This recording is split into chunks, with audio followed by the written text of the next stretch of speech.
The big story at 4 is one you will only see on News 5. A juvenile detention officer at Strickland Youth Center in Mobile finds himself on the wrong side of the law, charged with child abuse while on the clock.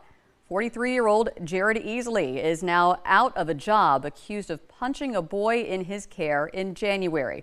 WKRG News 5's Asher Red is here with that story.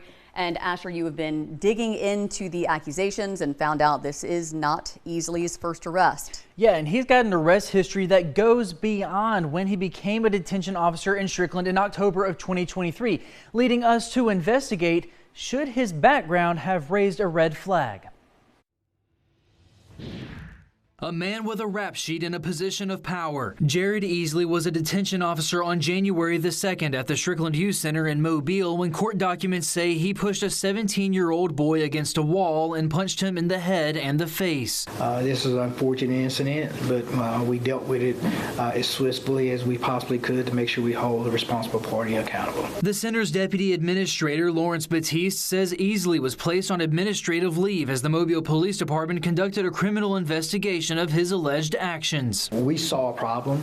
We addressed the problem as soon as we saw it. Easley was arrested on Monday, but it was his 7th time behind bars. With a rap sheet dating back to 2009, Easley was arrested on multiple felony charges, including several 2011 charges for unlawful breaking and entering a vehicle. To get a job as a detention officer, Shannon Weston with the Alabama Department of Youth Services says applicants must pass a state-required background check. And it's the county that does the oversight.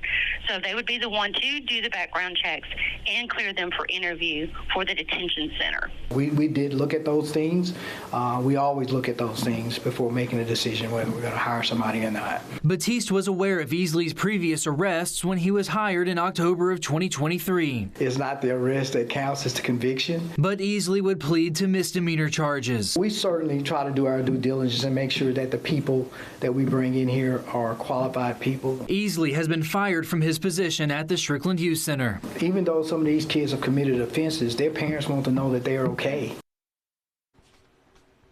Now, Easley did not spend much time behind bars after that most recent arrest, Asher. Yeah, Easley was actually released 7 hours after he was booked into Metro Jail yesterday afternoon at around 3 o'clock. Now, he is due back in court on January the 20th.